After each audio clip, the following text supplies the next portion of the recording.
Hello, welcome back to the kitchen. Today we're going to be making a special recipe called pastries, and it actually means nun's fart in French, and this is a popular French-Canadian pastry. So this little printout here is actually from Atlas Obscura, and there's a couple of different explanations in this article about how these pastries got their name, so I'll just read you a couple of them. Regarding its name, explanations abound. Some say it stems from the sound the dough makes as it's being fried in oil. Others tell tales of one nun's fart causing such hysterical laughter that another sister accidentally dropped some dough in the oil. So as you can hear from that, it's a fried pastry, but the recipe that I found online is actually a baked version. So we're not going to be frying, we're going to be baking today, but other than that, it's pretty similar. So we're going to need, of course, flour, and I've got white whole wheat flour here.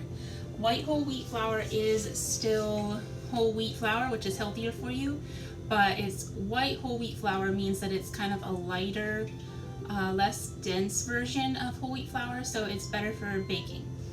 Also, we have some salt. We're going to need some butter for the dough itself, plus some extra butter for spreading onto the dough, as you'll see. We are going to need some vinegar. I think they meant plain white vinegar, but our white vinegar is downstairs and I don't feel like going down there again, so we're going to use what's up here in the kitchen, which is red wine vinegar. Also, we need some cinnamon and some ground cloves, and 1 egg, and finally some brown sugar and some water. Alright, let's get started. So we are going to cut together the flour, lard, and salt into one bowl. Then we're going to combine the eggs, water, and vinegar into another bowl. And and when they say cut together, the flour, lard, and salt, which by the way, I couldn't find lard, so we're using butter instead, so hopefully that's alright. When it means cut together, usually I would use my pastry cutter for that, which you've probably seen in other videos. I forgot to bring that, so I'm going to try just using the tip of this whisk and going like this to cut the flour, lard, and salt together until it resembles small peas, as they're saying in this description, or I've also heard it described as like crumbs.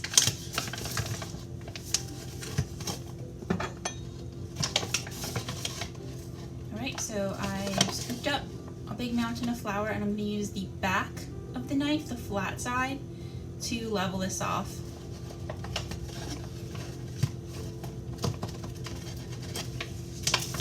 And show you a little better. And making a mess. And then just make sure it's completely filled, and then run the knife over the top to level it off. You don't ever want to pack your flour down tight, because that's going to make your final recipe way too dense. It's going to be too much flour. Flour has to be light. So because when I scoop my cup down in like this, you can see that actually does pack it a little bit. So what I like to do is take a big pinch out after I've measured it all, like this. So now I have all my flour. I'm just going to take a big pinch and put it back. That'll make up for any. Now we have our butter. Now we need this to be a little bit softer. This is pretty much straight from the refrigerator. This needs to be more room temperature so that we can cut it with the flour more easily. So I'm going to put this on a glass dish and just heat it in the microwave for a short time. Oh, and by the way, because our recipe is calling for 1 cup of lard or butter as we're substituting, just in case you don't know, so 1 stick of butter is a half cup, and you can tell that here because it's saying that 8 tablespoons equals a half cup, and each of these marks here is a tablespoon. So 1, 2, 3, 4, 5, 6, 7, 8. That is a half cup. So 2 sticks of butter is 1 whole cup. Add that on. So now this is going into the microwave. And we're only going to do I'm gonna do 1 minute at, let's try 50% power and just see how it goes. 50%. Okay, I can see it was starting to collapse and melt a little bit, so that's plenty. You don't want it to be melted, just not hard as a rock. So that was actually a little bit too long, but it's not a big deal. All right, and finally a 1/2 teaspoon of salt. So because this isn't something where I can scoop this in and then level it off, I just pour it in really carefully like this. I don't know if you can see that there. Until I think it's full, and then shake it a little bit. I think I spilled a little bit, but that's okay. Usually I do this over the bowl, so it doesn't matter. And then I just shake it a little bit like that to level it off. Okay, so now we're gonna cut this together. First, I think I wanna clean up all this flour. Here, so you can see what I'm doing. At least a little bit. So you can see the butter is getting really stuck, but that's okay. Just keep going, because eventually the butter is going to break down into smaller bits, which will become a crumbly mixture all together with the flour and salt. And this isn't really working quite as well as the pastry cutter would, but I'm just going to keep going and keep doing this every once in a while so it doesn't get completely packed onto there. Alright, so this is actually getting kind of annoying, so I'm going to try using this big fork instead.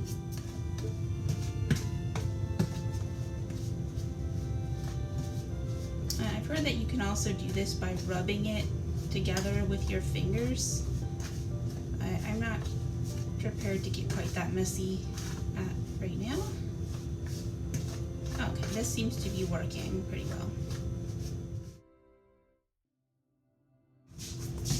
Alright, this is the progress that I'm making so far. So you can see there are some small crumbles, which is good. There's also some big butter bits left here, so I'm going to keep going.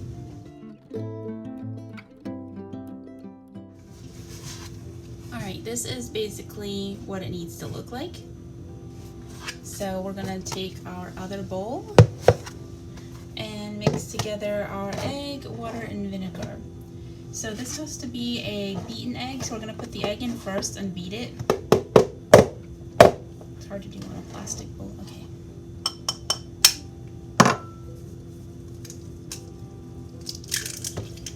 And I'm going to wash my hands. Alright, here's another whisk. We're going to beat this egg.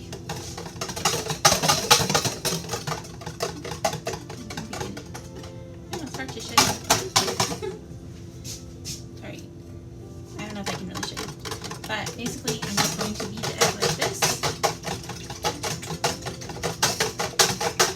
Alright, so you can see, well, you can't see. Now you can see that this egg is now beaten. You can no longer tell the yolk from the white. It's just all one. So that's how we know it's beaten. Also, you can see little bubbles in it. We're going to add our water, which is 5 tablespoons of cold water. So here's my tablespoon. I'm going to put the tablespoons in this 1/2 cup to collect them over at the sink and then bring it back. All right, here's my 5 tablespoons of water in here. And 1 teaspoon of vinegar. Only a teaspoon. Okay, so I know I say this every time, but just in case there's new people. So a teaspoon is different from a tablespoon. This right here is a tablespoon. And you can tell that if they don't spell the whole word out. The short version is TBS, that's tablespoon. This one they actually do spell the whole word out, so teaspoon. You can see the teaspoon is smaller. If they have the word teaspoon as an abbreviation, it's TSP.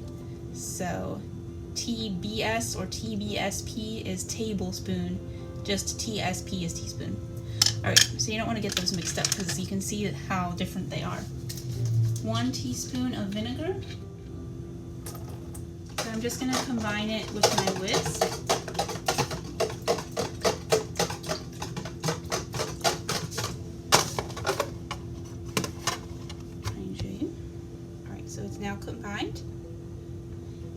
to slowly add it to the flour mixture. So I'm just going to add a little bit. Okay. And then combine it.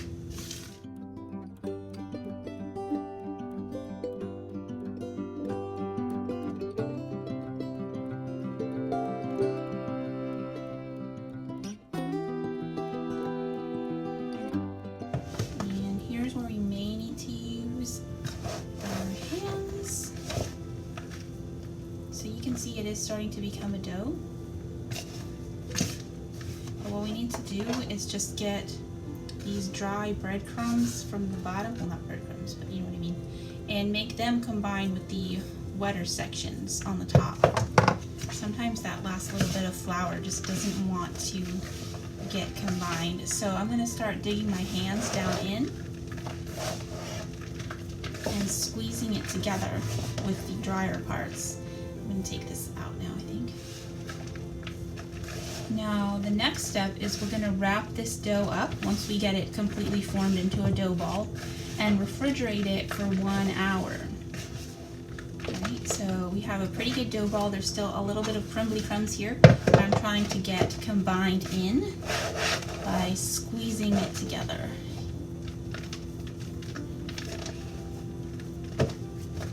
And I'm going to get this stuff that's stuck to the side of the bowl and get that combined too, so we don't waste any. Sometimes what I like to do is make a little well in the center like that, and then gather up my crumbs from the bottom of the bowl. There's my crumbs, and then pour them into the well in the middle. Come on. There's a few more. And then squeeze it back together over top of the crumbs to force them to become part of the dough. Alright, I think that's about as good as I'm going to get it. Mop up some of these crumbs. So now I'm going to wrap it in some plastic wrap. Actually, I'm going to use wax paper instead so we don't, I just hate the idea of using more plastic that's just going to get thrown away. So, at least wax paper is a little bit more biodegradable. Okay, so we're going to put this wrapped up in a bowl and put it in the refrigerator for 1 hour. And I'll be back in 1 hour. Okay, welcome back. So now we need to roll this dough into 2 squares. Alright, I'm going to divide it into 2 parts.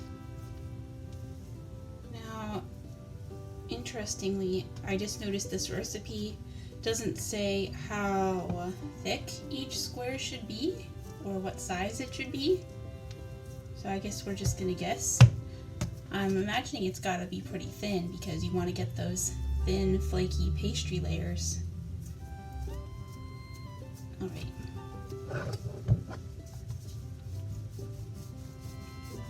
Alright, so I'm rolling one direction and then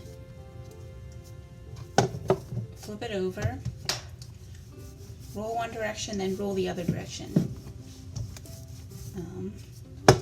And this is a non-stick rolling pin, which does help.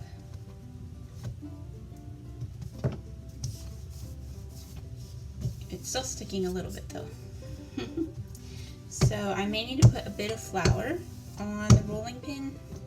I don't know, we'll see. Let's just see how it goes first. It works better if you roll out from the middle. So see, start at the middle and then roll out. Start at the middle, roll out, start at the middle, roll out. That usually works better than just starting at the end and steamrolling it. You're going to get a more even result that way if you roll mostly from the middle outwards.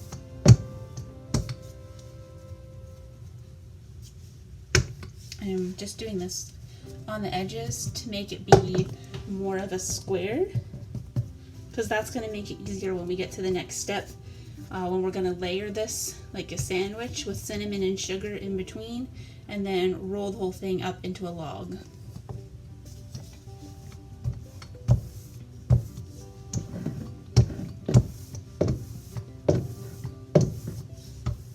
Alright, I'm gonna make sure this isn't sticking horribly.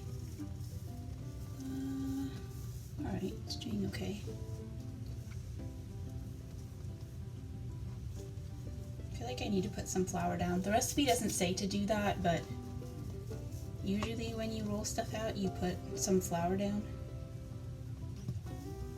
And so we're gonna do that.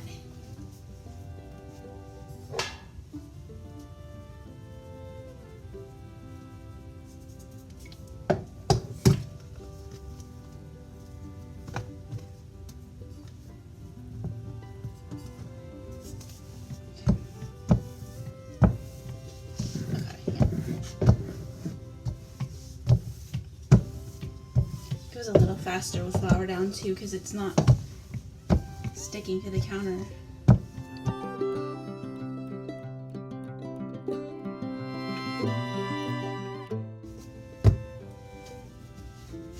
I'm gonna try and make it a bit squarish before I start rolling it.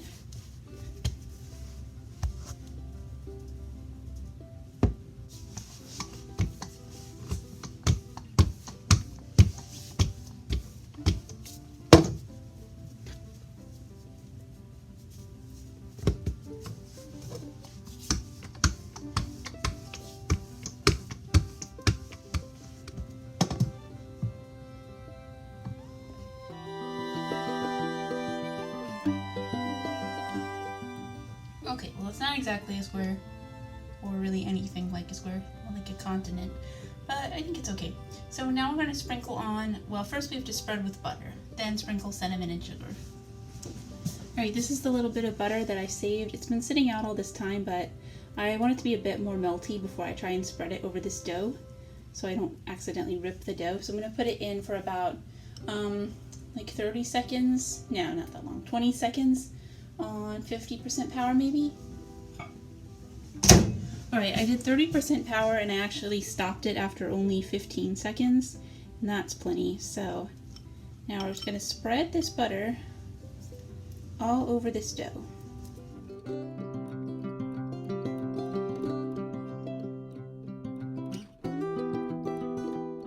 Okay, here is my result. Here now, cinnamon and sugar time.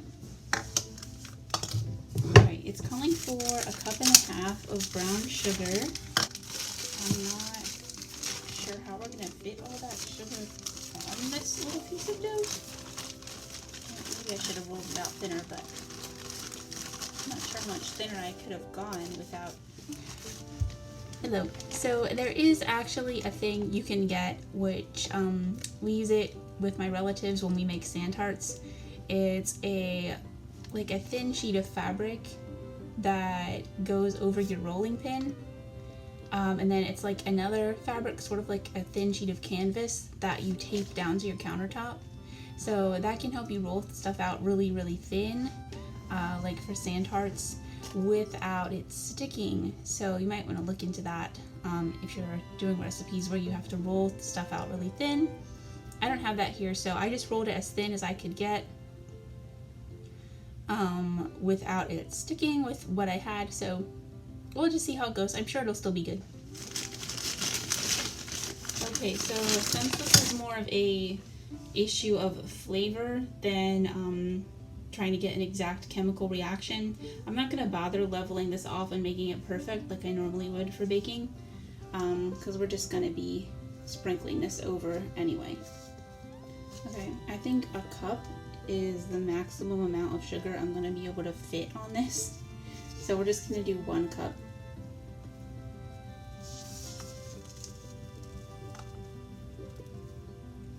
Alright, if I try to do more, it's just going to be going all over the place. So I'm going to stick with that, and now we do our cinnamon.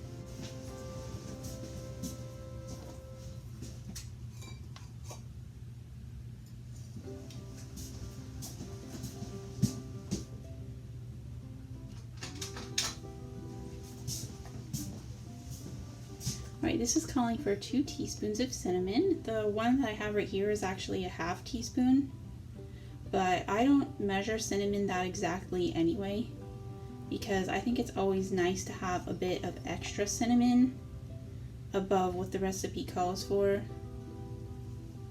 anyways. So we're just gonna sprinkle it around until it looks like we've got plenty. Now I'm gonna go back to my other piece of dough and try to roll it a little thinner so it will cover this whole thing. Now I'm gonna try and get it off without destroying it.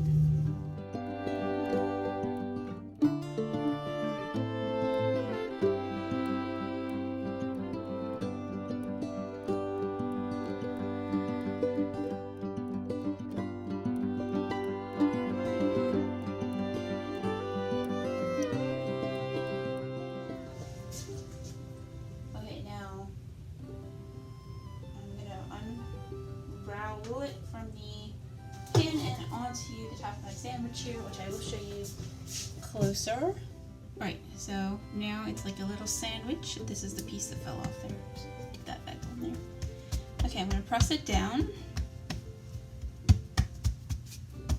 Alright, so now what they're saying to do is roll this whole thing up like a jelly roll. And then we're going to take slices off the roll to make the pâtisserie. Okay.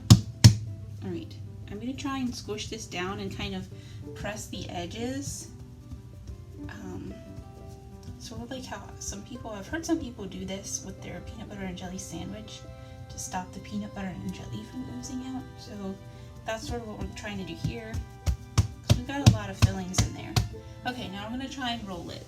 Alright, so I've got the first edge here, started to fold back, and just going to keep going. I'm going to keep pressing it as I go,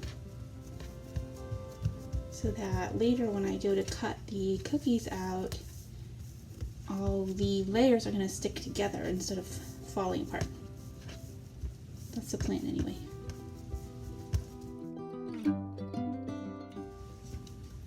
Okay, come on now, stick together. Let's go. Alright. Okay, so you can see there's a big rip right there. I'm just going to try and squeeze it together. Now we need to line our baking sheets with parchment paper, and then it's time for slicing.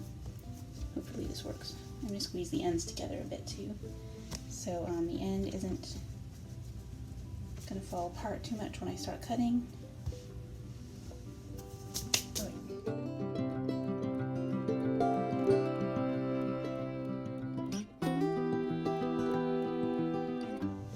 Okay, now before I start cutting, I'm going to preheat my oven to 350 degrees.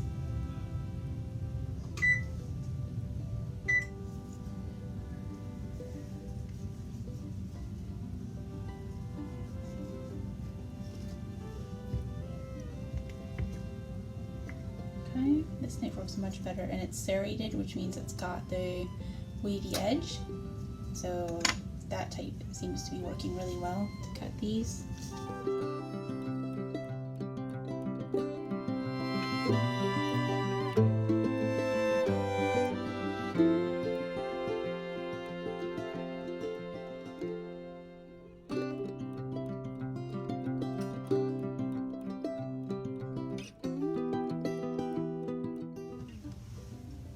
Alright, so this last one is sort of like a conglomeration of all these little bitty bits that fell off. So this one I am actually going to squeeze together so I don't waste any of these little bits. And then just flatten it. Okay, that'll be my last cookie. You're using up the dough. Now I've got all this cinnamon and sugar here, so I'm going to try and just carefully sprinkle this on top of each cookie because I don't want to waste the cinnamon sugar. Alright, so I have the cookies now in the oven. I have the trays more towards the top part of the oven and not in the bottom half of the oven. I don't know if you can tell that. If you have them on trays more towards the bottom of the oven, they can get burnt more easily on the bottom of the cookies, so I always put mine in more towards the top of the oven. And we'll be back in 20 minutes to check on these. Alright, they're out of the oven, and I have let them sit here for a few minutes, and now I think they're ready to take off the tray and put onto the cooling rack.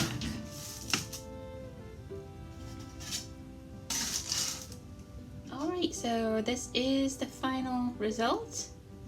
I think they look pretty good, so it's time to taste some. So actually I think they turned out good. I was afraid they wouldn't because I felt like I was making a bunch of little mistakes, but so it just goes to show you that even if you think you make some mistakes, it can still turn out good. This is actually really nice. It's fun to pick apart the little layers and just eat a little bit at a time. It's really good that way. So let me know if you try to make these and how you like them. Thanks for joining us in the kitchen today, and see you again next time. Bye!